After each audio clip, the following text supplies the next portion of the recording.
Well, Mike, you surely lit the fire there, buddy. You're right. It's time to start the Apocalypse Comedy Show, my friends. Welcome. Oh, there's me. There's Mike. You're already out there. You're very excited today, Mike. Yes. Well, I'm excited every time I get a chance to perform. Right, and hit the stage right on time. With your what do you got there? A glass of champagne. Oh, geez, now I'm embarrassed. I was so arrogant before and talking about my huge career. Sorry, what'd you say? Now I just happen to have walked out of the house with my golden globe. Oh God! Wow. Now people are really going to think I have a big head. Well, proportionally, mine, I think, on screen is a little larger than yours. I measured. The show tonight, Mike, is brought to you by our sponsor. Very happy with us, Mike, for the coverage. Tonight's show brought to you by Wear a Mask, Please. So just wear a mask, my friends. Yeah, we're using Wear a Mask, Please in honor of our show finally going into broadcast, well, narrowcast in the Deep South, where the message is needed the most of all. I believe they call that a narrow-minded cast, Mike. There's Chuck. There's Chuck. Speaking of cast, we have an all-star cast. The Gucci hoodie that he wears everywhere he goes. It's me. It's 90 degrees out, and I better wear my hoodie or the show won't be funny. Mm-hmm. Yes, because Mike, if folks are new to the show, maybe they don't know that we start the show oftentimes in our writing room. We do a lot of writing during the week for the fantabulous sketches that we do. Wait a minute, can you go back to that last sketch for a second? I was just going to move on. I thought, I think you should go back to that last one for just a second there. I saw something in the background that I wanted to show people. Oh, right. Look at this here. I guess I left that on the table. In fact, you're completely destroying the view, but for a good reason, because that is the Kennedy Center Award that Chuck won for innovative teaching. Thank you. Wow. Also known as things you can do with PowerPoint. What we're trying to say, everybody. Paul Conyers is here, and that's a big deal. Mike, today we thought we'd tell the kids about that time you struck comedy gold in my favorite comedy gold mining town of Cripple Creek, Colorado. Up on Cripple Creek, she sends me if I speak a link. She sends me. Yeah, so there we are. Right, Mike, can you tell us about what happened in the gold mining town of Colorado? Well, after I've been in this business a couple of years, and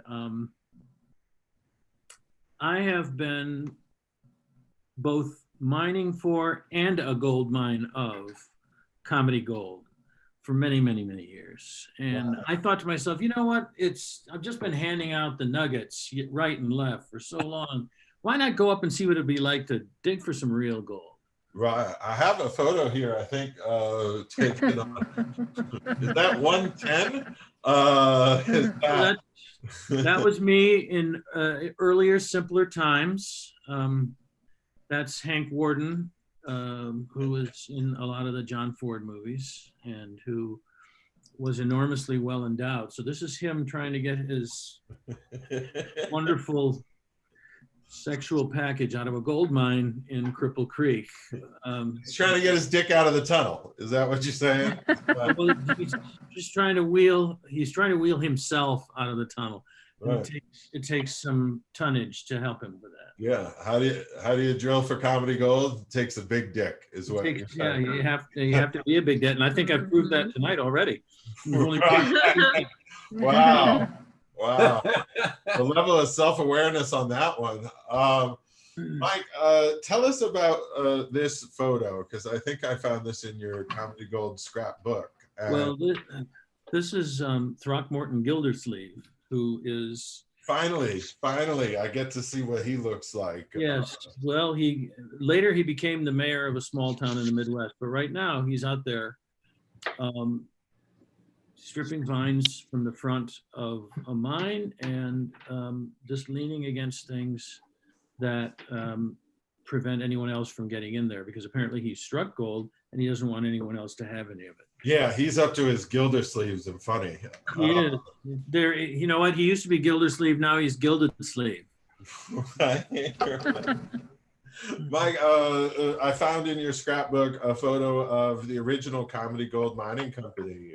Yes. On the extreme right is Fatty Arbuckle, who was a gold miner before he went into the movie business in the early part of the 20th century. Standing next to him is a man holding a champagne bottle, and thereby hangs a tail. Fatty became a big star, and then the other people, that's 2/3 of the Trapp family. Right. They are just lining up against a wall because they were afraid they were going to be shot by Pinkertons. And they said, where could we go where we would be in more danger from being shot by the minions of a fascist organization? So they decided to move to Austria. Right. They spent a number of days and years living in Austria, singing. The father was, I ask you to believe, captain in the Austrian Navy. If anyone has ever looked at a map of Europe, tell me what's wrong with that picture. I think there's such a thing as a no-show job for the aristocracy. Being a captain in the Navy of a landlocked country, I think that's pretty much the definition of it. And so that's what's going on in that picture. And here are I think a couple of black miners. Noticed how they're just not even allowed to dig on the sleuth. They're just saying, you stand off to the side, away from all the gold, and use your picks to just undermine what we're doing. Because you'll never participate in our economy in a meaningful way. And I think that's one of the important lessons that you're going to learn here. You don't just laugh at an apocalypse. I think it's a demonstration of some of the you learn as well. The earliest hydro mining, which was an innovative technology in comedy gold mining. Then there was strip mining, and then there was strip mall comedy gold mining. Absolutely. Right? There's, I believe there's a photo of that. There's one of the improvs. That isn't the improv. It's the Irvine Improv. That is the is that the Irvine Improv? Because it seemed like Comedy Platinum there. Right. They're all the same. And the house on the right, that is the American economy 2.5 years after the 2006 election. Right. And in the middle, that's the very good house that the president lives in. He calls it the White House, and he won't hear you say otherwise. And finally, on the left, that's the Manaus Opera House, which was in a town 300 miles up the Amazon River from the coast in Brazil. And the president of the United States, Mr. Donald Trump, had that moved up to Colorado to become part of the wall at the Rio Grande.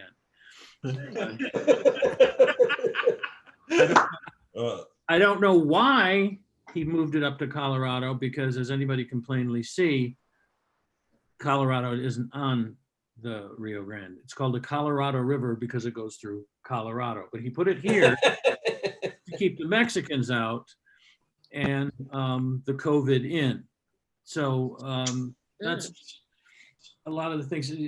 Right there is more learning than any school is going to do through Zoom this year. Yeah, absolutely. Or in person, for that matter. Right. We learn on the show. We learn. Coughing up education all year. Mike, I thank you for explaining the comedy gold. That you really took me down to memory lane. We've got a giant lineup of funny comedians to tonight, and we'd have a funny lineup of giant comedians, but only one of our only one of our performers tonight actually qualifies as a giant. He'll be on a little bit later. But first, I know Mike's got some friends here, and meet one of our newer friends. yes. We met him on open mic with Mike Langworthy, our Monday night show, and as soon as we saw what he does, we were like, man, we got to get him on the big ApocaLips show. True. So I like his beard. Right, he looks like the guy in the beard that runs away from Buster Keaton in every silent movie he ever made.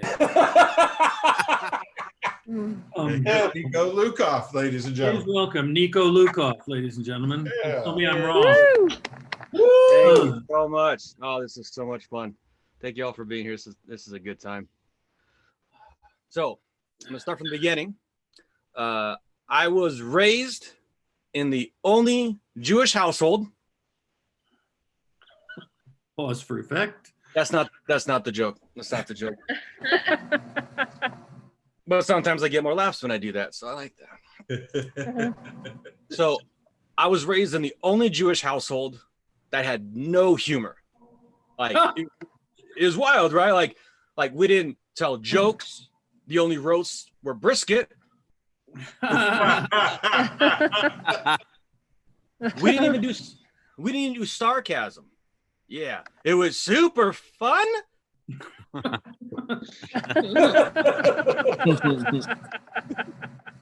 Still working on sarcasm. Might have to, I don't know, wander around the downbeat at the end. Downbeat at the end. Yeah. Super fun. Yeah, maybe got to wander around the desert for 40 more years. We'll figure it out. Here's what we did have, though. Here's what we did have. We did have lots of passive aggression. Yeah. But I would have thought you'd have known that by now.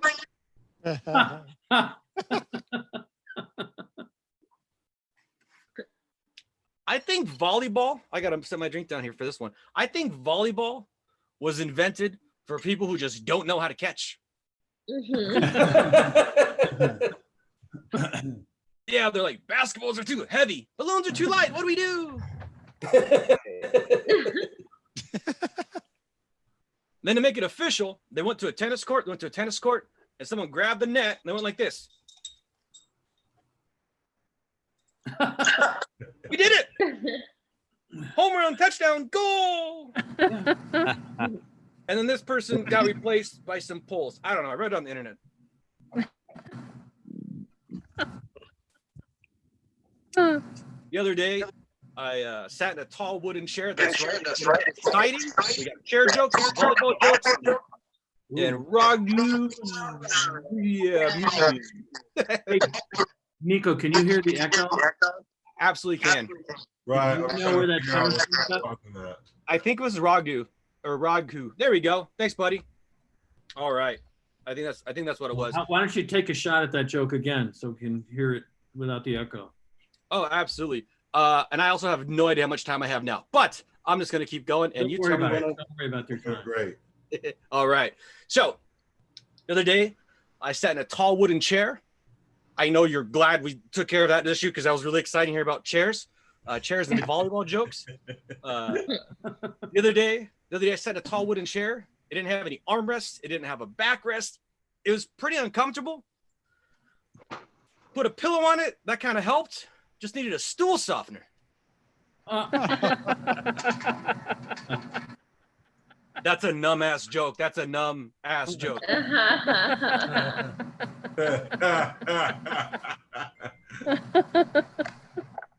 don't know. Maybe sit with it for a while. See what you think. It's kind of a new one. A new one I've enjoyed playing with. I don't know. I think it's got legs.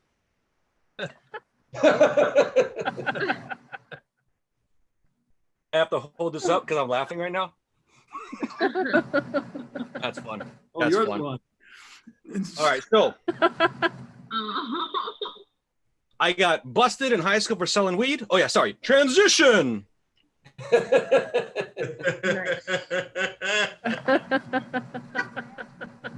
I got busted in high school for selling weed because you're just not supposed to do that there.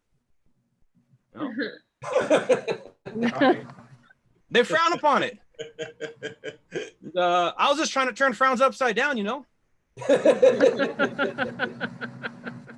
Here's what I did, though. Here's what I did. I made the same mistake that a lot of really passionate people make. And I took what had been my favorite hobby.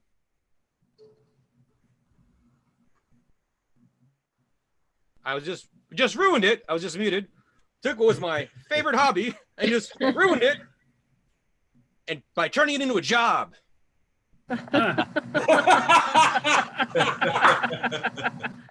Maybe you guys can relate. Someone out there, I'm sure. This is a job I obviously wasn't any good at. I mean, I got busted and everything, but you know, I can't get too hard on myself about that. I was 15. I didn't know a whole lot about business. I just knew that I was supposed to buy low, sell high.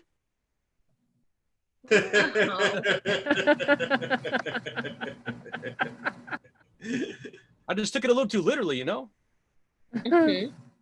So a couple weeks back, I was on a Zoom doing that same buy low, sell high, literally part, you know?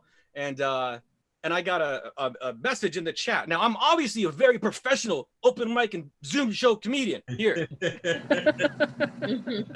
So the messages, including the ones you guys have been sending me, that doesn't matter. It's fine. Keep them coming. That's cool. But this one particularly jumped out at me. I'm like, I should probably address this. First of all, it was sent to me directly. Personal message. Like, this is getting personal. Maybe I should look at this.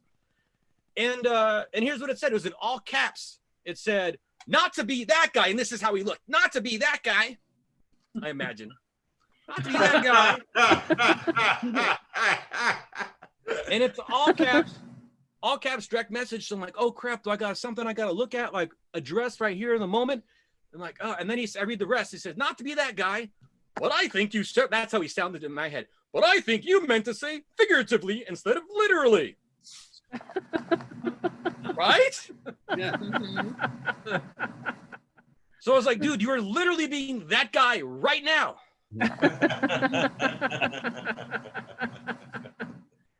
And you're wrong. I meant what I said.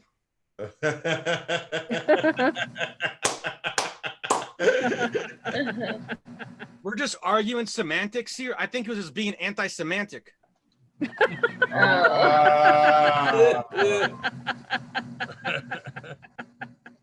That deserved all the groans in the world. That deserved all the groans in the world. But I did this. Well, here's what I did say though. And I say this again still, or I would if I remembered who he was at the time. I say, literally, thank you for helping me add like a minute and a half to my set, because that's fun.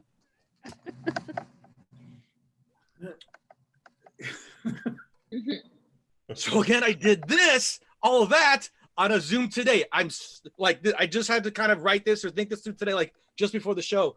A few hours ago, I was in a Zoom, like doing the whole thing. And I swear to you, after I did that, the host says, hey, Niko, I'm that guy. I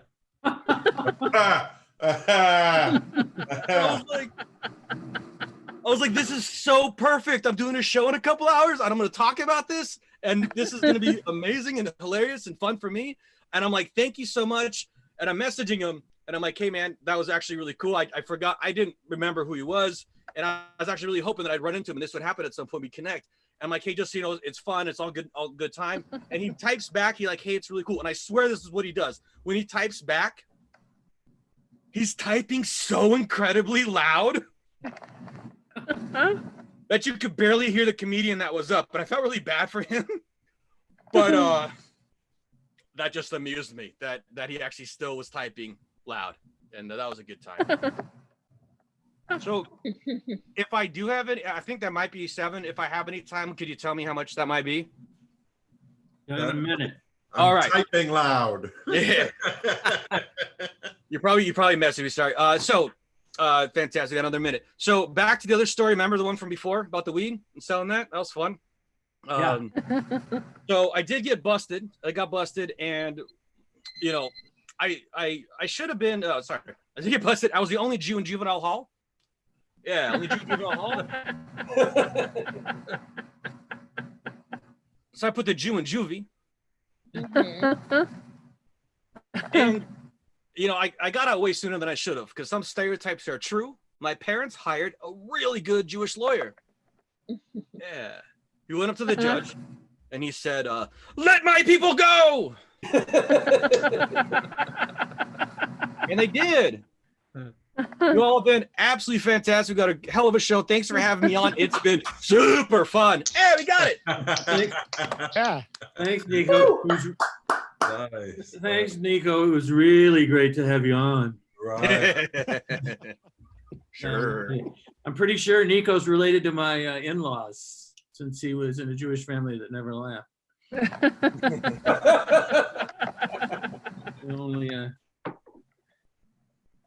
only time they laughed was when my wife came home and said she was marrying a goy. No, seriously. No, seriously, who are you marrying? Turned out it wasn't just a goy. It was a guy who looked like Hitler Youth when I was young. Right. They actually asked me to sing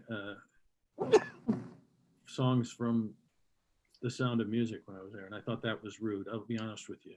Wow. Speaking of rude, Mike, I was going through your speaking of rude, scrapbook, and I found this photo and just wanted to know what was going on here. well, as you can see, on the right, there's a young man or an older man asking why the man that's standing with the cane is feeling himself up while they're standing on the street. There's women right here. You could just leave it alone, Mr. Franklin. Maybe don't you have a stove to perfect? And there's a couple of women here who are saying, look, the lady on the right is saying to the lady on the left, I'm telling you, there's big money in prostitution. All you have to do is cut off the bottom 6 inches of your dress, and you can charge money for that. You can charge money for that, honey. You don't even have to let them in to the store, if you know what I'm saying. The one on the left is saying, you mean fuck me? He's actually been working the streets ever since that guy. And interestingly enough, the guy behind her is riding a cow. I don't know why.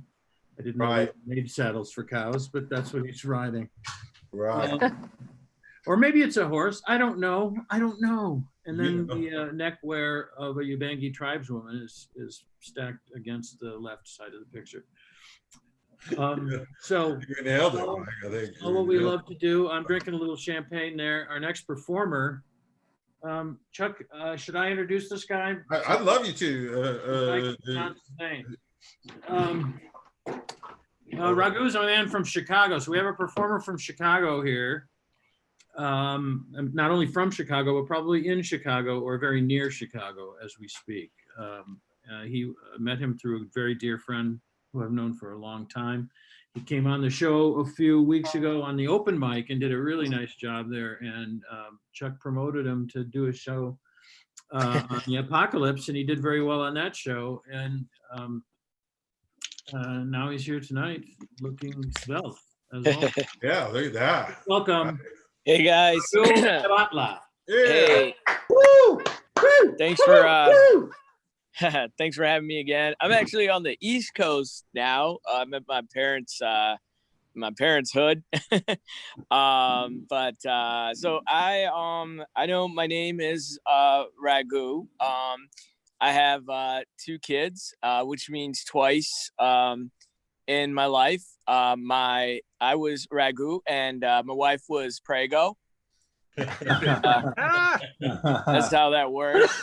So I am from Chicago, live in Chicago. I'm actually I'm writing a book.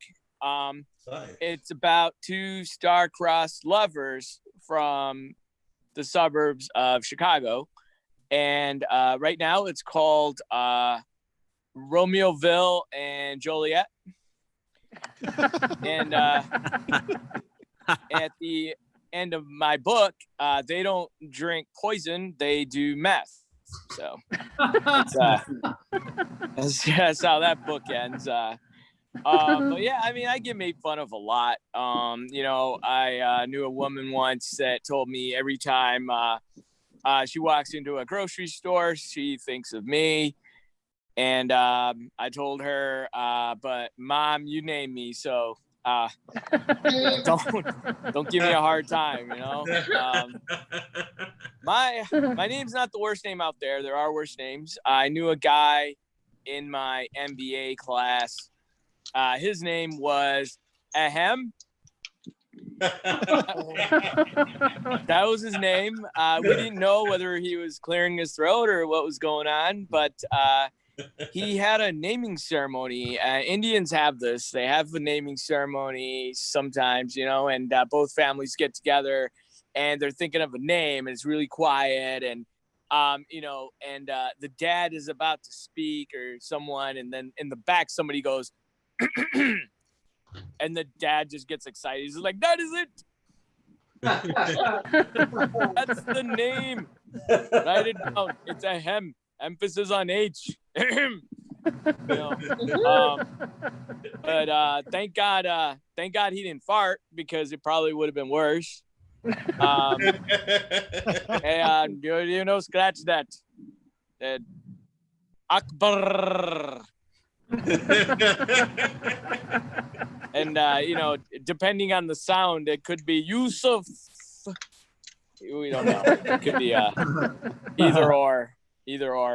I've met a lot of people with crazy names. We had a foreign exchange student in our high school. His name was Philip Bangfuck. That was his name. And the thing is, I knew later that it was pronounced Bang Fook, but unfortunately, high school kids aren't very cultural. They're assholes. So, that's how we were. And if that's not bad enough, he was in my gym class, and the gym teacher only called on last names. So poor bastard. The class was they couldn't pronounce my name, so I was never called on to anything. So, but so we have a son. He is 3 years old. I remember when he said his first word. And here's the thing: I don't know whether to be really embarrassed or very proud.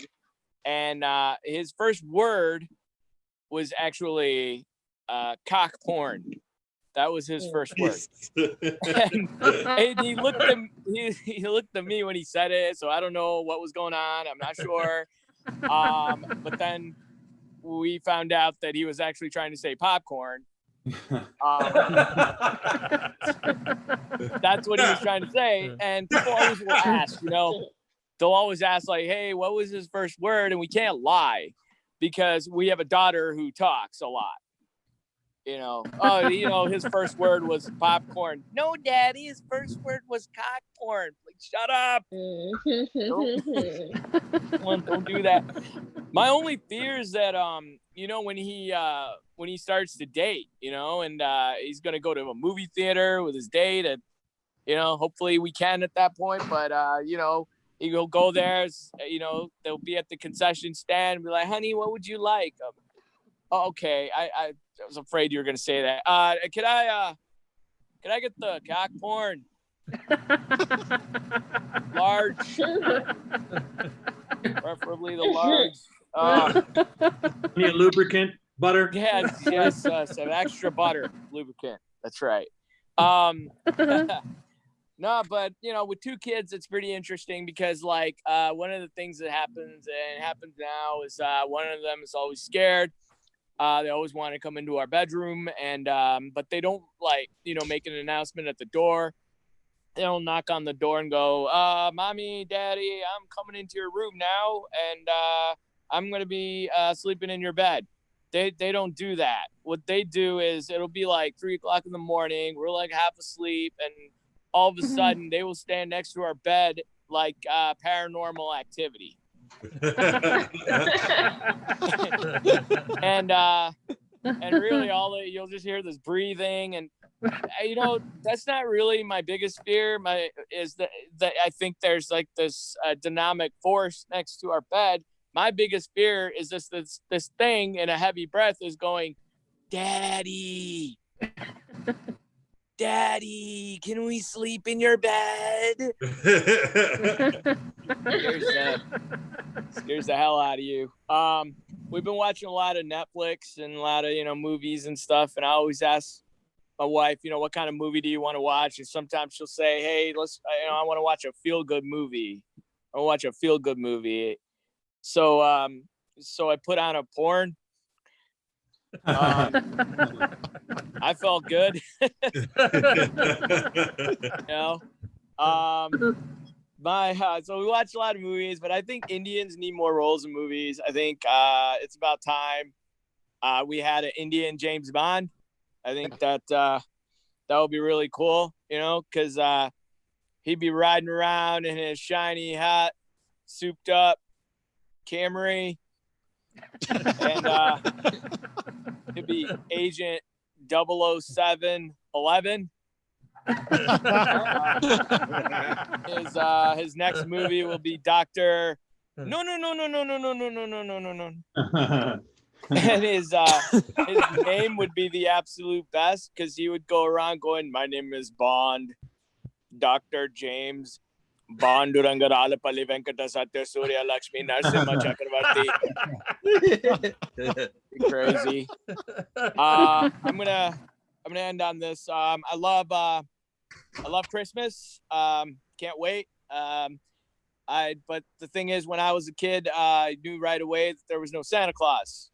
I thought, my dad would come down the stairs. He would dress up as Santa Claus.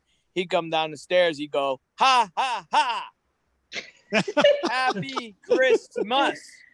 He'd pronouncing the T. And we'd always get the cheapest present. That's how I knew it was my dad. And, cheapness is like a sixth sense for Indians, because, they would wake up in the middle of the night and they would go, I see discounts. They're everywhere.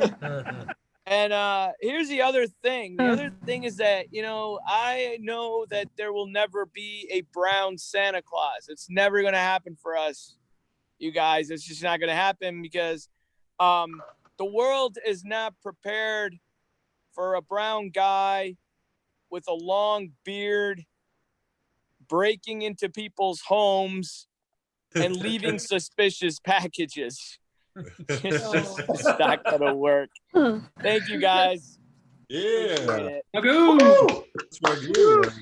Raghu, Adibhatla. Ladies and gentlemen, like I say, you don't just laugh, you learn at an ApocaLips. Here we are. Are we getting back together here for a little bit more yacht time? Just you and me, a little bit of saying hello, and then we should introduce our next guest. We got a packed lineup. We do. Next performer, somebody I've known since we were both doing stand-up as late night acts in New York. Although maybe I was a late night act and he was already a regular act. He's a very funny guy, and he lives in Los Angeles now. I know you're gonna love him. Please welcome Jonathan Solomon. Jonathan Solomon. Thank you, Michael. Hey. Hey, it's great to be with you all. It's great to be here. Great to be here. I'm in my office like usual, so not great to be here. Great to be I just give you my credits real quickly. I was on the Letterman Show a bunch of times. I wrote for Emmy-winning sitcoms. I had my own show on MTV. I had a kids show on NBC on Saturday mornings. And now I teach writing at a community college, leading to the obvious question, what the fuck happened? This takes some getting used to performing on Zoom. I mean, there's a lot to get used to. I don't know. The COVID is beginning to, like, I met a woman in Ralph's. That's our local supermarket chain. I met a woman the other day in Ralph's, and we exchanged emails. And I think she thought I was rich because I bought 2 toilet paper packages. Anyway, so now I'm really looking forward to our Zoom date so I can find out what she looks like.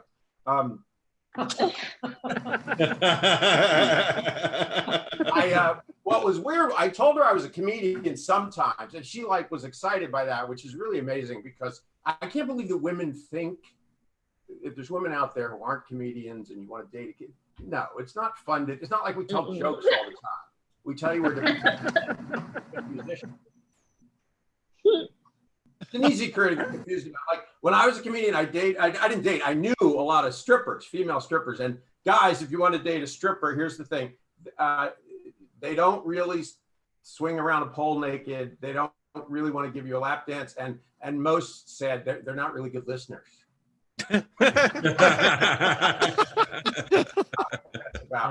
I want to be really clear though. I almost said I dated strippers. That was just me, like in some, others. No, I never dated a stripper because I was always a nice guy.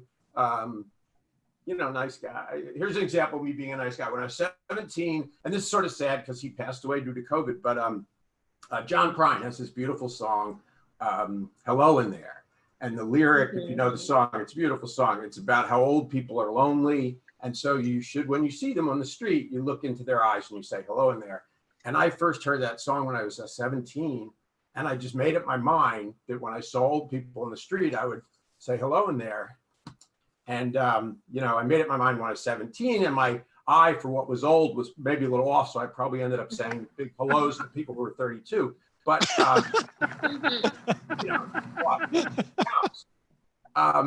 anyway, so strippers, they don't usually date the nice guy. Like I did sort of spend a lot of time with a stripper once. And then this guy came into her life who was an alcoholic.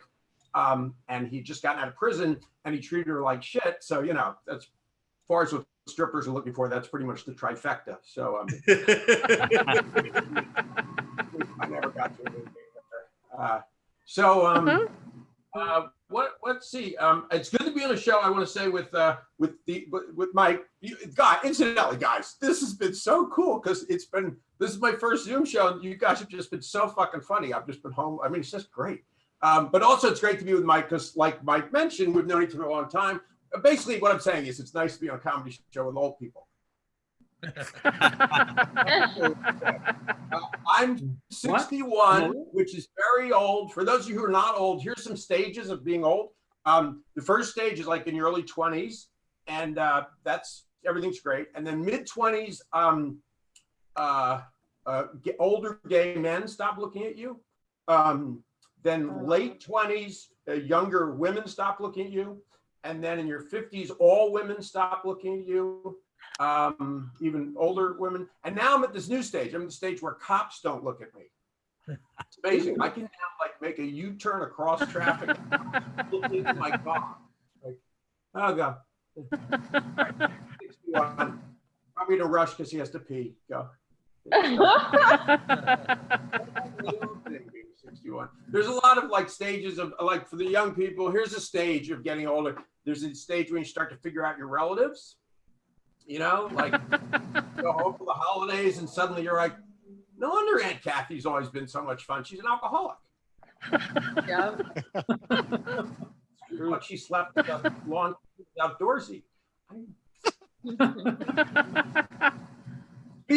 Speaking of family stuff, because of COVID, I am spending a lot of time with. This is how isolated and lonely I am. I'm getting together with my family twice a month. We get together for drinks. And my nephew announced on Zoom that he's gay. Yeah. Mazel tov. Good. You're taking it better than his wife did. Oh, that's good. I've never, just quickly though, I've never understood any straight guys who have problems with gay guys. This is not some knee-jerk liberal thing. I really believe this. If you're a straight guy and you have a problem with gay guys, right, then you are gay. And here's why. It just makes sense. Because if you're a straight guy, most of your thinking and energy goes into when and how could I be naked with a woman? Is it my birthday? How much money do I have? So, as a straight guy, when you see gay guys, you should be happy. You want there to be as many gay guys as possible. Whenever I see a good-looking gay guy, particularly if he's super good-looking, I'm like, thank God he's out of circulation. He moved the bell curve nicely in my direction, that guy did. I'd be happy if every guy in the world were gay. That would give me a whole new lease on life. That'd be great. The one straight guy, I'd go on tour. People jumping up and down. He's old, but he's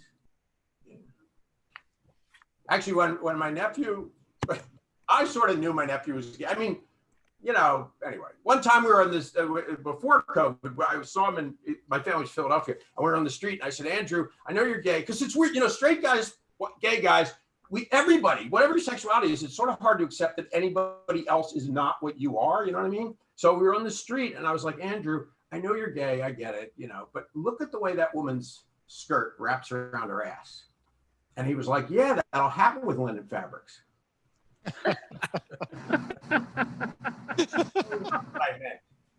Anyway, so I've been doing, this is new to Comedy Online. I've been doing stand-up though. Oh, I forgot. I have this mic.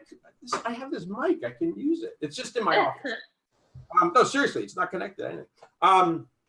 Yeah, I've been doing stand-up comedy a long time. I started out in third grade, second grade. Yeah. The story only works if it's second grade.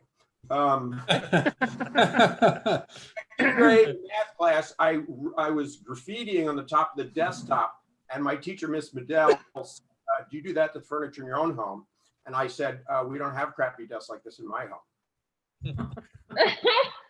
That was the beginning of my career. By the way, Miss Medell, if you're listening, I just thought of this today. You can take advantage of this stuff being like online and not in a comedy club to like get messages out to people who you might have no other way of contacting. So I just want to say, Miss Medell, you broke my heart in second grade. Here's what happened. Second grade, she wrote her name the first day of class on the board, Miss Medell. And then one weekend she came in a few weeks later and she wrote on the board, Mrs. Hahn, H-A-H-N. And by the way, this is so like traumatic that these are the actual names, Miss Medell and Mrs. Hahn. So over the weekend, she got married. And I was just devastated. It was like, you know, it was the moment when I first discovered there was such a thing as unrequited love, which is sort of like, here's metaphorically what it's like. It's like finding out there's no Santa if you wanted to fuck Santa. In there. Yeah, in there. I like that. So she, you know, she was a girl. She married a man. You know, a man. I hope it was a man. Boy, if she married another second grader, that's depressing on just so many levels. Yeah, but she, you know, she was a grown up, so she can lord it over me. You know, like, yeah, my weekend I got married. You know, I was like 7. I was like, yeah, my weekend I made a fort out of blankets. Okay. So, there's one part of that story that's not true though. I never said that thing about on the desk. The furniture like that. I was not a cool kid. Most comedians aren't cool kids. So I was not a cool kid when I was little. I was not a cool kid when I was in high school. In high school, I used to like, on weekends, I'd go out and I'd have to go out with my parents. That was how I got to go out of the house. And you know, you see your classmates and they're like, who's that with you? Your parents? And you're like, no, I'm dating 2 older people. So I was never cool. I was not a cool grown up. If I'd been like a rock star, I would have been Billy Joel. It's that sad. But the guy, that's what I want to tell you, is the guy who actually said that was named Danny Schechner. And he was the cool kid. He was the cool kid. All the girls liked him. And actually, maybe Miss Medell married him. Maybe the whole Mrs. Hahn thing was like cover to spare my feelings. In that case, that's kind of nice, Mrs. Hahn. Thank you. But Danny Schechner was really, he was like a serious tough guy. This is how tough Danny Schechner was. After second grade, he left our elementary school and got sent to a school for troubled youth or kids. It was called St. Barnabas School for Troubled Kids. This is how tough Danny Schechner was. He was a Jew and the place was run by Jesuits. That's how much, you know, because you can't actually, they didn't have an option, because I don't know if you've noticed, but schools for troubled kids are generally not run by rabbis. Because Jesuits know that to tame a tough kid, you need strict discipline. Rabbis, if you ask them, you know, rabbis would think to tame a tough kid, you need a really apt metaphor. Sure. Yeah. So that's enough. So Miss Medell, Miss Hahn, yeah. So, you know, I have no way of knowing. Michael, how much more time do I have? You have a negative 2 minutes. What? You went over? Yeah, you went over a little. Oh, I didn't have a. But you're Jonathan Solomon, y'all. That was great. Thank you, folks. Yeah, all right. Yeah, Jonathan Solomon, ladies and gentlemen. I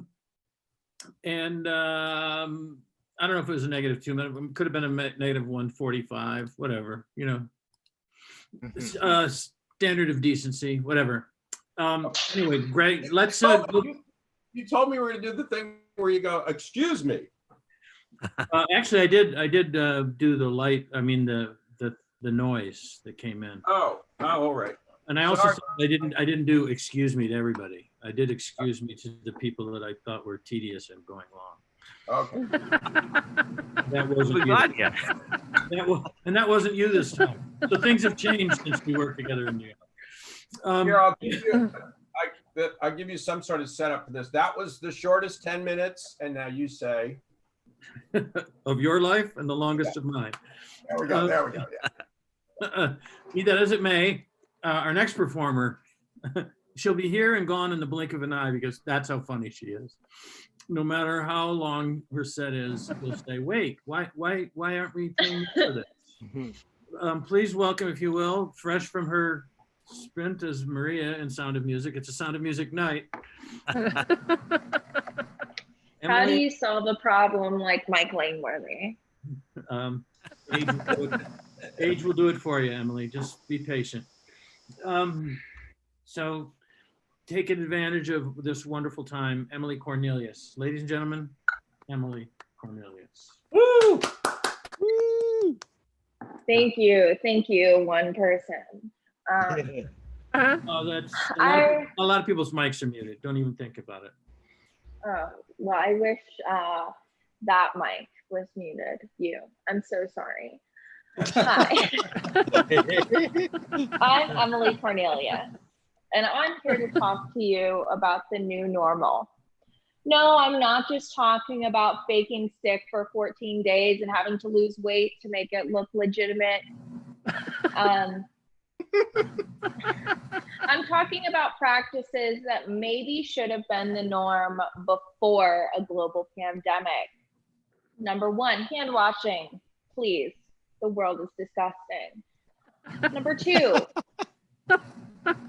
Mr. and or Mrs. whoever should be at least 6 feet away from me. There's no reason that you need to invade my personal crop dusting space. Lastly, masks.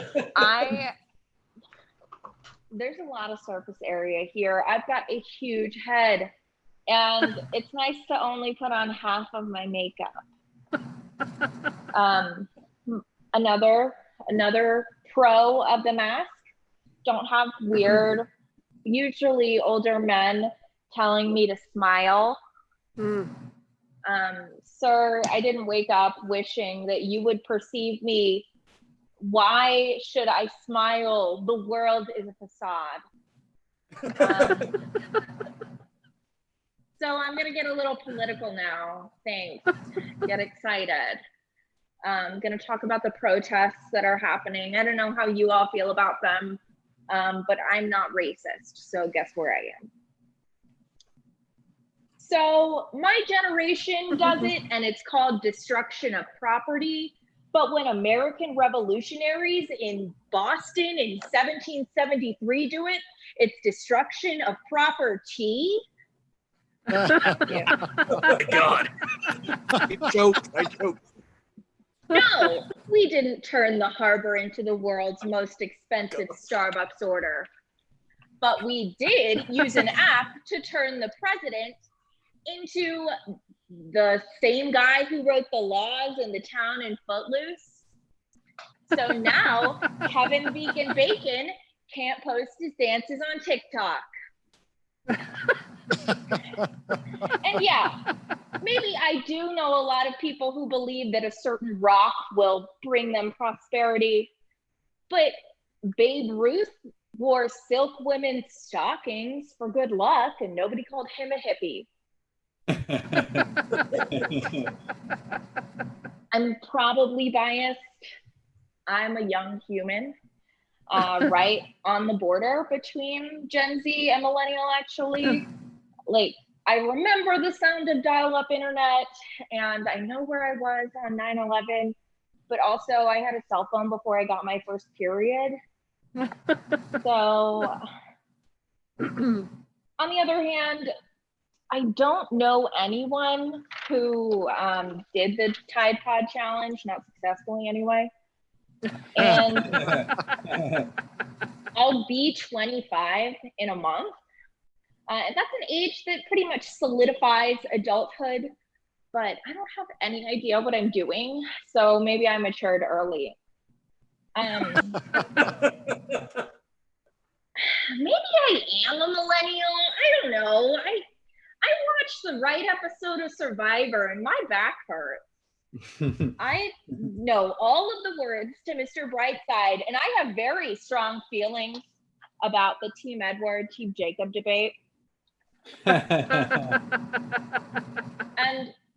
I guess at the end of the day, it's all toast under the avocado. I'm still torn between being Gen Z and being millennial. I just really want to be whichever one frustrates the boomers more. So, thank you. That was my time. Right. It's my time.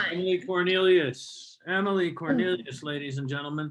They both frustrate the boomers equally. So just take your pick, Emily, whichever one. All of the above. And one day a new generation will annoy you, God willing. Where are we, man? Oh, a big thank you to Rick Siegel, another personal friend, somebody I've known since New York days. Came in to be a VIP, support our charities as well as enjoy the comedy. Yeah, Rick. Yeah, Rick's There he is. super fantastic guy. This is his summer home.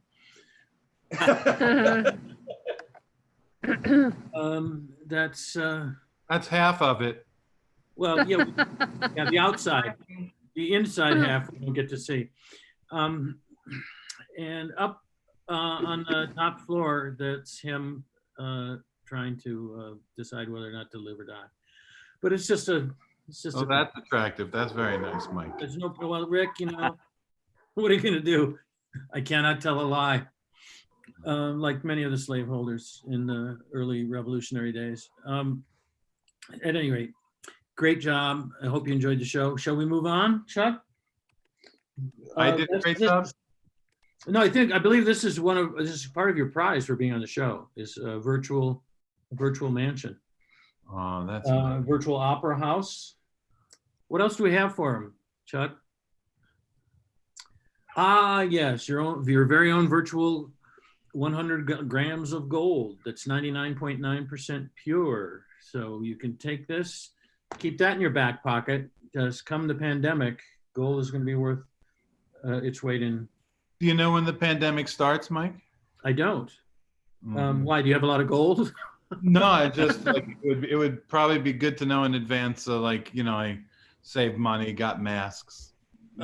Yeah. What you sell masks, so you should probably talk about that. And carrots for eyesight. You've had the keratotomy surgery, so you don't need these. But for other people, it's all the carrots you can eat. Come the pandemic, gold will be worth its weight in carrots. So you'll be buying short, selling long. It'll be love. It'll be love. More anti-Semitic humor. Nice. Really? That's an interesting take on buying short and selling long. How that became anti-Semitic is something you'll have to explain to me someday. Everything is anti-Semitism, Mike. Pardon me? I beg your pardon? Everything is. Oh, everything is anti. Even the word Yosemite. Yes, that's true. No, I thought that was how Jay-Z called a Jewish person. Anyway, go ahead. Our charity that we support every week. I thought that was you. No, it's not me. Though I am a charity case, I'm not benefiting from this show 1 penny. Meanwhile, our show is supporting Elevating Connections, which this lovely woman who's on screen is the executive director of. Please, Stacy, explain to Rick why he paid for the VIP ticket. I didn't. Well, maybe you'll want to after this explanation of what we do. Yeah, yeah, Rick, maybe you'll like to. I'm Jewish. I can lay on the guilt as good as anybody. So, hello, everybody. Like Mike said, my name is Stacy Sanders. I'm the executive director of Elevating Connections. We do two things. We reunite siblings separated in foster care, because that's the thing. They are abused and neglected in their homes, and then for a variety of reasons, they are separated from one another, which compounds the trauma that they've already experienced. So we offer year-round programming, including summer camp, which we were able to pull off last week. We did a day camp in the time of COVID instead of overnight, but we had 21 siblings that spent the week at camp last week with all of our volunteers, which was amazing. We have some more programming coming up for them later this year. And then we also work with older youth and helping them find their voice. We do that through poetry, which is Chuck's favorite. We also do that with, we're going to be adding comedy this fall with the help of Chuck and maybe some of you, hint, hint. We do song, and we do all sorts of things to help our older youth find their voice and also be connected. What we discovered during the pandemic is that the youth who usually go to, say, the library to get internet service couldn't do that. So they weren't being able to connect with us, with their families, with their jobs. So we're providing technology support through iPads and or through tablets and other electronics and paying their phone bills and things to help them connect. So the support from this community has been huge this summer, and I look forward to it continuing forever, hopefully. So that's what we do. Awesome. I'm so glad for you and the kids had a good camp. That's super important, and that you pulled that off during the pandemic. Good on you. Folks, if you're looking for the website, if you're watching on the YouTube, elevatingconnections.org, the website is on your screen. And later on, I'll put it inside the description for the really cool YouTube video. And Stacy, we're glad this works. We raise money for your organization. Yep. And you do good work with it. So one more gift before we get to we've Steve Young and Paul Conyers coming up. Very funny comedians. Want to make sure we take care of our gift. This is for our general admission audience members. If you purchased a general admission ticket, then you get your own opera house this time as well. It's just called it's the ApocaLips version, our opera house. So you get this cool opera house. Imagine owning this. So feel free to take that dog and pony show home. And then let's bring out our next comedian, Mike. I hope to God we have the person planned on next. On Thursdays, I drink with him, and on Saturdays, we drink together on Instagram, at Dear Comics on Instagram. So it's very funny. He's a ApocaLips regular. Would you please welcome Stephen Young, ladies and gentlemen? Stephen Young. Woo! Thank you. Thanks, Chuck. Thanks, everybody, for coming. I'm actually up in a tree house. I was sent to a tree house tonight. I've been doing a lot of thinking while I was up here. Here's what I thought of, and I don't know if this is true, but I think therapy dogs must just have great self-esteem. Don't you? I mean, they're just like,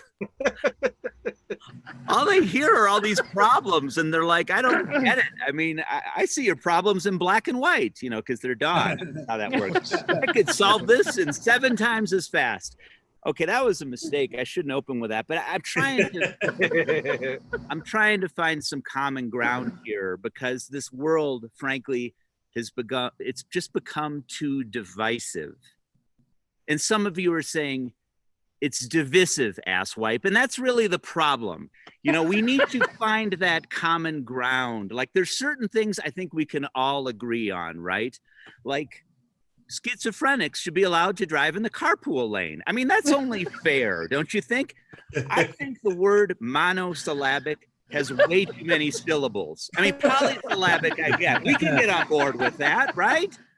I think guys serving time for bestiality should not get conjugal visits because that could just get messy. You know, it'd be like, hey, young, there's a petting zoo here to see you. Should not use my own name in that joke. Big mistake. I think every murder suicide is performed in the wrong order. Right? I mean, come on, let's think about it. I think when the guy who invented the Murphy bed dies, he should be buried in a coffin that folds up into the wall because that would just really save space. So I want to talk a little bit. Chuck, this is exciting news. I actually have 5 brand new jokes tonight. Wow. Yes. They are embedded in 11 premises. So that's a problem. Here we go. Here we go. Our president went to South Dakota. That would be its own joke. But while he was there, he actually asked if his face could be put up on Mount Rushmore. This is true. They said no. There's no room for it. And I'm thinking, well, what do you do then instead of putting his face on Mount Rushmore? I mean, I thought, well, maybe we put his hairpiece on Mount Baldy, you know, or maybe we put his ass in the La Brea tar pits. But no, what we should do is we should make this man an ice sculpture in Death Valley. I think that's appropriate. Seriously, how are we going to remember this man? I mean, it's a complicated question. I actually think his presidential library will just be a bookmobile. You know, or maybe it'll just be like an ice cream truck or I don't know, a refrigerated morgue truck might even be better. Maybe we should name a bankruptcy court after him. I'm just brainstorming here. Maybe we could just put his face on the $1 million bill, which will get you a stick of gum when we're done with this. So, all right, that was a little dark, and I've been feeling dark. I'm in the dark. I realized I'm Facebook friends with dead people. I don't know if anyone else has this problem. And I just don't know the etiquette. You know, it's like, it seems like unfriending a dead person's kind of a dick move. I don't, and you know, and I'm kind of interested in any status update, but maybe dead people should just be on MySpace. That would make some sense. But I don't want to criticize the president all the time because he's done some good things, right? I mean, he's managed to cancel 2 Republican conventions, and that's, you know, one more than I was hoping for. You know, he's polluted so much that the Southeast is flooding. And fortunately, they have plenty of malaria pills. So I feel good about that too. And the other thing he's done is he's allowed millions of Americans to make peace with their own severe halitosis. Because that's really what's been going on, you know, is I think that's what the anti-maskers are probably struggling with. I don't know what else it could be. I mean, it's kind of sad. I actually think people who don't wear a mask tend to be the ugliest people, and I just wish they would. You know, I had to go to the DMV the other day where it's mandatory, and that's the prettiest that place has ever looked, you know? So maybe it's just a marketing thing. Maybe we should just go to people and say, don't think of it as a mask so much as a jowl concealer. Goiter, wah, you know, but I don't know. Maybe that's a mistake. I want to get through the news quickly. You might have heard that Tucker Carlson's lead writer was fired for posting racist and misogynist things anonymously on the internet. And I thought this was shocking. I mean, this is shocking. Tucker Carlson has a lead writer? I mean, what kind of a job is that? That's better than therapy dog. That's like being a lead writer for a cuckoo clock. You know, it's like, okay, in 20 minutes, I want you to say cuckoo 12 times. Wait an hour and just say it once. Okay, that'll get him. Waka. So, look, the other thing that was in the news, I thought this was interesting. Our president had a fundraiser today in New Jersey at the house of one of his big donors who happened to die of COVID in the spring. True story. And I thought, well, at least that donor got what he paid for, you know, because there's these sad stories. Like Herman Cain goes to the rally, maskless, in Tulsa, Oklahoma. He gets COVID.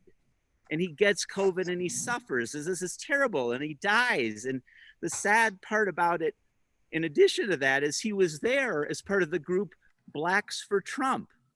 And now they have to rename the group. You know, it's just Black for Trump because they're down to one, is what I'm saying. And Scott Baio with some shoe polish. I don't know. Should that even really? So, and Louis Gohmert, the anti-masker in Congress, got COVID as well. So I don't know. I guess karma is going viral, is what I was thinking there. And then the last thing, and this is really sad, is Jerry Falwell Jr., you know, the sort of son of Jerry Falwell, the great evangelist who founded a university that I guess, you know, ignores the disciplines many universities might study. But nonetheless, he was suspended because he was caught posting a photo of himself on his yacht with his pants open, you know, showing his bikini briefs. And people were upset about that. I mean, they were upset about the photo and they were upset about the, you know, pair of sheep he had on board in his ill-fated tribute to Noah, which I think was a problem. Fortunately, he's gonna work it out. I learned, you know, Liberty University wasn't gonna do online classes because they didn't believe in the internet because, you know, it evolved over time. But I guess they're just going to pretend somebody made it in 7 days. And so, you know, Jerry Falwell Jr. will be teaching online classes for Liberty University. You can find him on Pornhub. So anyway, that's all I've got. I hope you guys enjoyed this. Have a great week. Enjoy the last experience, Steve. Woo! Stephen Young, ladies and gentlemen. Stephen Young, very funny. Nice. So fun to have you here, buddy. Don't forget to go on the 5 new jokes. 5. Sorry, I didn't mean to interrupt. Don't forget to go on his podcast, Dear Comics at the Bar. Chuck and he co-host that. Right. So please watch that. And then Mike, our headliner tonight, been super patient with us and very funny as well. So would you all give a super warm welcome to Paul Conyers? Yeah, Paul. Thank you for your patience, Paul. Oh, my pleasure. This is good. Honestly, yeah, I was just kind of like getting a little nervous during the show. Like I was like, man, thank God they liked Emily, because I was just looking at the gallery view, like sweating, like, man, I feel like unless you vividly recall the Carter administration, this group is just not going to feel anything. I was like, this isn't going to land. But you guys got that MySpace joke. We're old and we're stupid. That was crazy. We take pride in that, being old. Yeah, well, I appreciate that. Yeah, no, it's good to see everybody here. I don't know, you guys probably don't know this, but Rick Siegel is actually, he's my manager. So that it's great to see him. It's really great to know that even though Rick has been gifted with a mansion and a brick of gold, he still insists on getting 10% of my $30 bar shows. It seems a little nitpicky, but that's fine. Why did you tell me they were 20?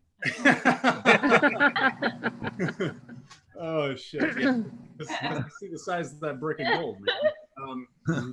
So this is great. I mean, this is already going just so well because I've done a lot of Zoom shows and they're a toss-up. They do not, a lot of times they don't go well. I thank you guys for not being muted. That stops us from being like a really lame TED Talk, and so that's great. I have bombed on Zoom before, and let me tell you, it is a whole different element than bombing in person. I will tell you the worst Zoom show that I bombed at. It was like a month ago, and first of all, it was like the perfect storm because my friend forgot to, like, he booked me, but he forgot to put me on the flyer. He didn't tell anyone else that I was going to be on the show. And it was actually an all black lineup. It was like a celebration of black voices in comedy. And then I was like, hey, I could just pick another date. He was like, oh, it's cool. I'll throw you up in the middle. And I was like, oh, Jesus. And I don't know if you guys followed the news from a month ago, but that was not a great time for a white person to just insert themselves into a conversation. I'll tell you guys what I think. Here's which lives matter. So I was bombing, and here's the thing: when you bomb on Zoom, it's different because we all share the same audio feed, right? If you have something to say, like, we're all gonna hear it. It's not like a club where it's like in the back or whatever. And so it was just going so bad, and these people, I started getting heckled, and again, same audio feed. So I just, I'm in the middle of like just eating it, and I just hear I was in my office like I am now, but my camera was faced over here, and I had like a bunch of trophies over there in the back, and I just heard people, because they weren't feeling my act, they were like, hey, where'd you get the trophies from? What are the trophies for? And I actually won them at the World Series of Comedy, but I was like, I am fucking not telling them that. There is no way. I'm like, guys, I'm actually pretty good when I've got a real stage. But no, this is open.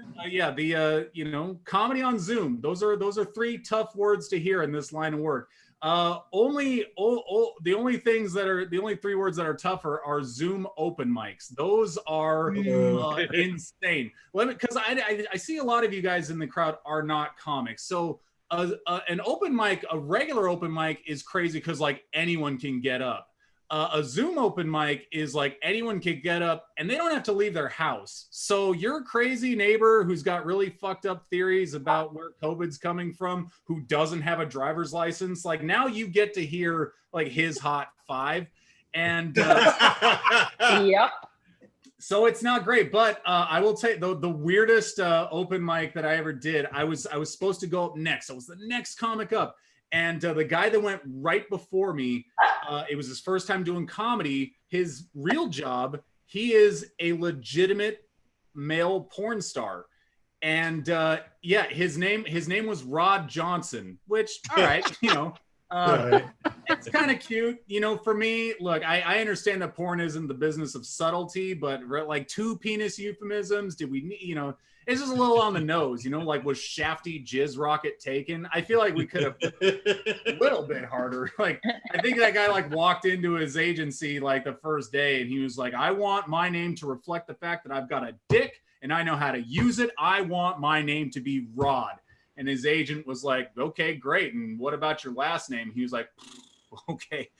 Gene, I'm going to be honest with you. I walked into this meeting with 1 card to play. I did not think about the last name. Gene was an old salt. He busted out the thesaurus and Rod Johnson was born. And look, I don't know Rod Johnson's work. I don't. And that's mostly because, he's a black guy. And hey, look, more power to you. If you're in porn and you're a African-American gentleman, that's just fine. It's just one of my things. I can't watch it if it doesn't look like me down there. That's just a little quirk of mine. Not nothing personal, but porn is about inserting yourself into the fantasy, and it's hard to like imagine inserting myself into a scene where the girl is like look like she's backing into a cop's flashlight. That's just not what old Paul was built with. So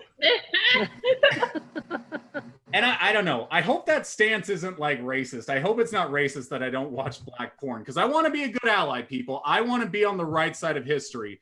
Like I was reading, I saw a Facebook article the other day that was like, it was like, white people, if you're doing any of these 5 things, you're part of the problem. And I was like, oh God, I hope that's not one of them. If I got to start watching black porn, I will. But my God, those dicks look like my sound bar. And it's just not anything I'm looking forward to. Anyway, so Rod Johnson goes up and it's not good. And, normally if the person that's going up right before me doesn't get any laughs, that bums me out, because like, all right, now I got to pick up the whole show.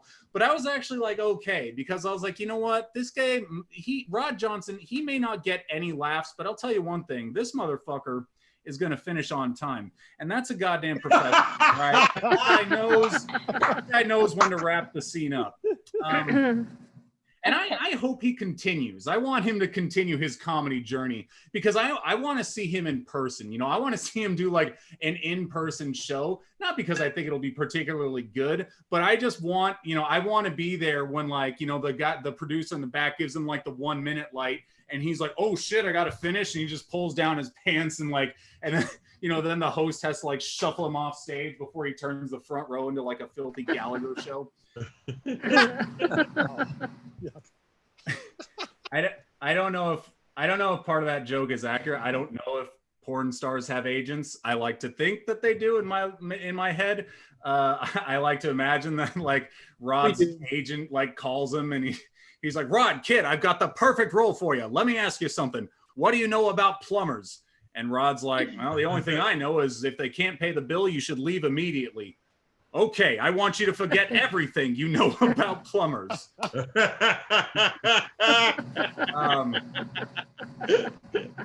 You know what I'm glad you like that joke. You know what the frustrating part about that joke is? There's 12 people in this Zoom show, and you know, I'll be psyched if I get 2, maybe 3 followers out of this, but I guarantee you every fucking one of you is going to Google Rod Johnson the second this show is over. That's the part that bums me out. I don't think Rick's even waiting. So oh my gosh. All right. Do I have a couple minutes left? I think Sure. I do. Cool. Well, first of all, guys, before I'll finish this out in a second, but I do just thank you again for hanging out, spending your Sunday night with us. I have an album out right now called Above the Fray, and it's available on Apple, Amazon Prime, and Spotify. But the actual video, the special, is going to be dropping on Amazon Prime Video on Tuesday, so you can watch the whole thing starting this Tuesday if you have an Amazon Prime account. You all look hella old, so just talk to your kids; they'll get it set up for you. And, fine. I have an Amazon Prime account. Would you like your microphone to stay on for the rest? Oh shit! Yes. I'd like to land. Login, Chuck. Can I have your login? No, let him insult us some more. Let him insult us some more, Chuck. This is hilarious shit. Mike's sort of lost his sense of humor at 76. Man, I am never. 10 years ago, I stopped laughing. God, 8 minutes and I burn every bridge I ever would have got. Yeah, because this is the fucking heart of show business. This is Get another miscalculation you crammed into 10 minutes. This is where you make it or break it, kid. Wait, you know what? If he really wants to make you jealous, you should know that special was done in his 3rd year of being a stand-up. Look at that. Nice. Oh. Yeah. Wow. Well, you earned your $3 tonight. That's $2.70, right? I mean, you guys 10% off for Rick because he legitimately got me this. Rick, show. after taxes, that's $3. Yeah, this is great. I'll be sure to note this when tax time comes. This is cool. All right, let's wrap. I'll wrap this up with a quick story. I don't have kids. I don't know if you guys do. I assume looks like some of you have kids because again, but I don't have kids, and people often say to me like, oh, you can have no idea what it's like to have kids because it can't compare to anything else. And I actually disagree because growing up, I wanted to be Batman more than anything in the world. And then one day I realized that was impossible. So just like you, like I know what it's like to give up on your dreams. I'm right there with you people. If you have a kid, that I'm right in that lane with you. That did not work at all. I'm so that you miss all the shots you don't take. But I learned though, despite not having kids, I've learned that you have to be very careful with what you say to these little things because they take what you say, they put it in their little data processor, and then just something totally different comes out. And I just learned this. I learned this the last time I was doing comedy on the road before COVID shut us down. My hotel fell through. I was on the road in Cincinnati. My hotel fell through, and but I was able to get hooked up. This friend of a friend let me stay at his family's house. I've never met this guy before, but he let me stay at his house, sight unseen. And I should say that I'm not a serial killer. I don't condone that stuff, but I will say if you do want to take out an entire family, traveling comic is apparently a pretty good way to get your foot in the door because they ask no questions, just a shocking lack of due diligence. They were just like, well, welcome into our home, very large stranger in the prime of your physical fitness. This is our kitchen. We keep most of the sharp objects here. Here's our bedroom, which we leave open all night, and we are deep sleepers. The floors don't creak or anything. You can move without impunity. And the back door opens up into a park if you need to make a quick getaway for some reason. So anyway, but so my point is that like it was this dude, his wife, and then their 5-year-old son, and the kid got like weirdly attached to me immediately. I don't know why. I was just there I got there late. I just wanted to set my shit down, brush my teeth, and go to bed. And I was in the bathroom brushing my teeth, and the kid walks up to me, and I swear to God, the first words he ever said to me was, "Can you sleep in my bed with me tonight?" And yeah, like I don't know what that was about, but I know for a fact that like somewhere in America at that moment, Chris Hansen just like shot out of bed, just like what's going on here? Take a look at these chat logs. And I didn't know what to say to this kid, but I felt like I should let him down easy. So I was like, "Oh, buddy, you know, that sounds great, but I don't think your parents would really like that."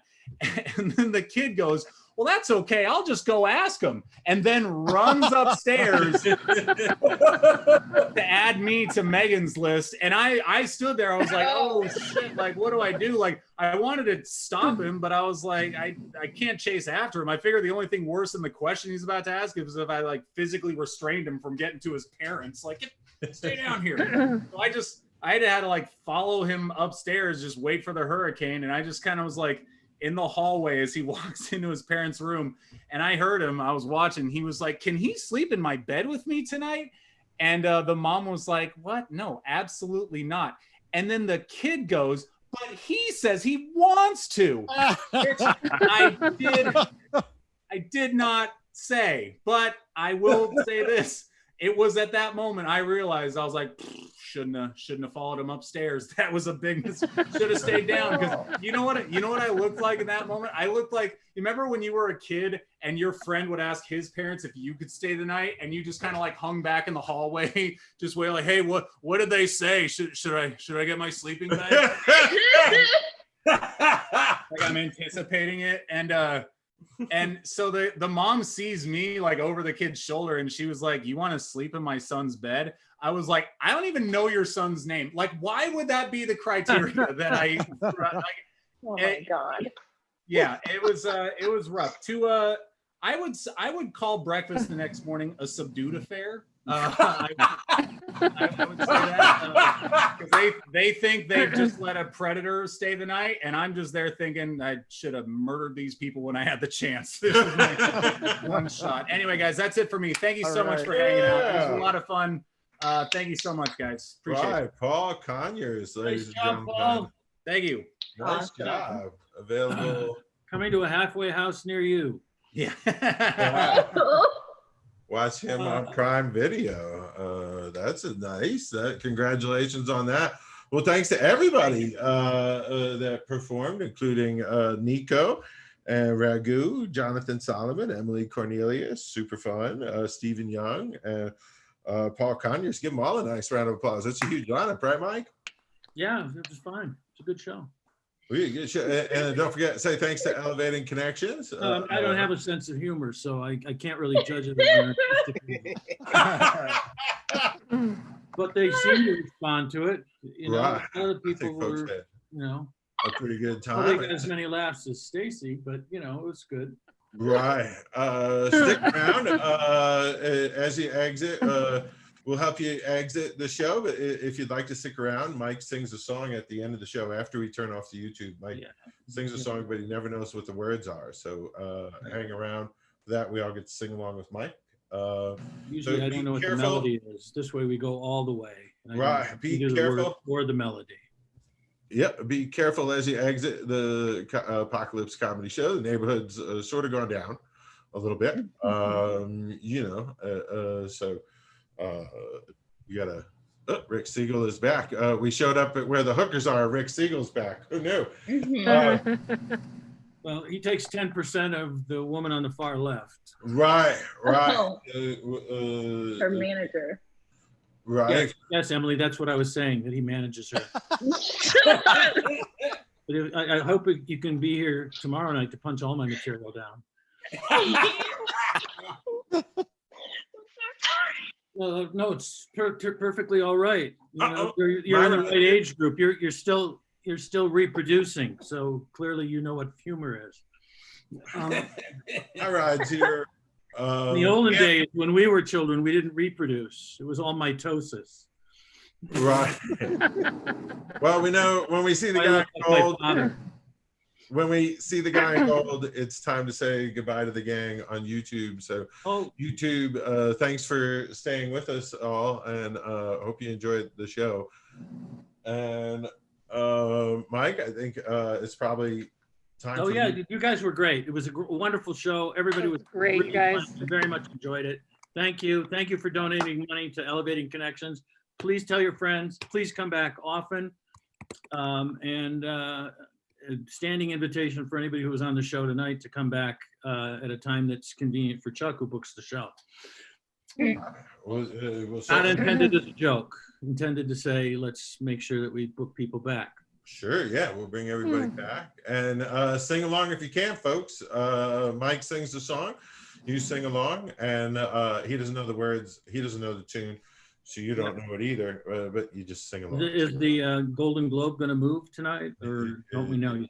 It should pop along. Thank you, fine friend. Thank you, fine friend. Friends to the end. We're great, lucky to know you. Thanks for my era. Thanks, Chuck. Wish we could go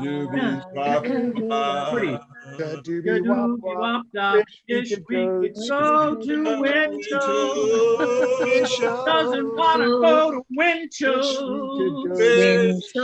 They sell donuts, even at the Winchell's that spelled like this, much less the Happy birthday, early. Happy birthday, Mike. Happy birthday. My birthday is tomorrow. Yeah, have an apple fritter.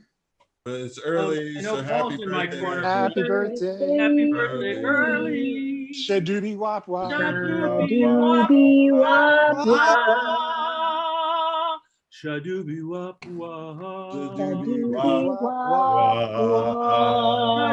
wop wop. Shadoobie wop.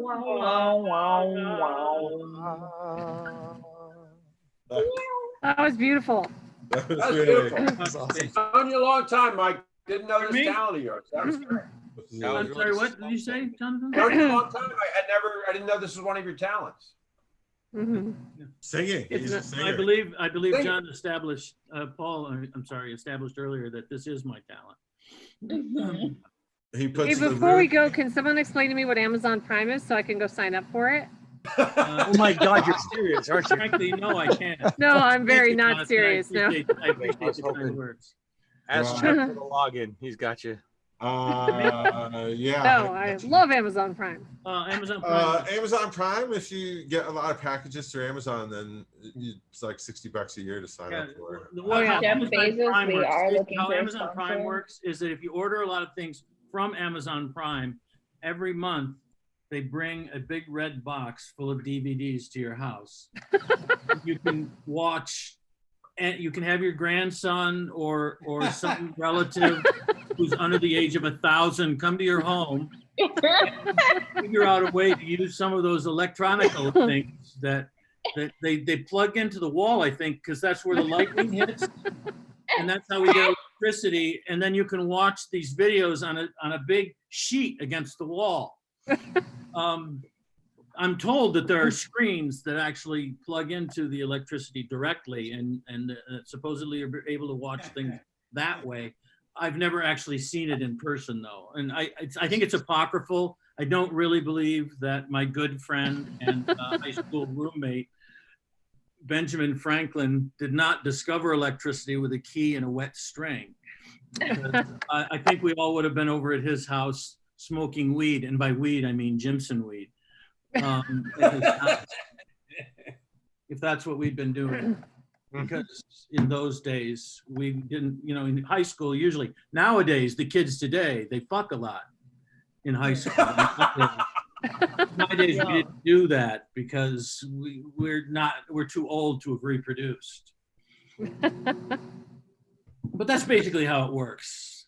Thank you. That was helpful. Yeah, that was get- a great get a lot of show, COVID, everybody. Get a lot of COVID-19 things because you're going to need that because you're in a high risk group. And Or you Not can yet, I'm at the end of the subscribe. month there'll be a red box dropped in. It'll look like what my great. Or you can subscribe. Chuck pushed the button. Mike, you muted yourself somehow. You just muted. No, Okay. no, I know it's Someone muted you. difficult. Oh, There's Chuck a muted you? little bit too much truth going on. Chuck does that frequently. Shadoobie wop wop. Right. Chuck, can I just ask a question? Is this like afterwards? Can I ask a question? I think you're still on Yeah, the it's YouTube. afterwards. We're live Still and on the we're internet. but- Still Why on is there- YouTube. Why is there like parade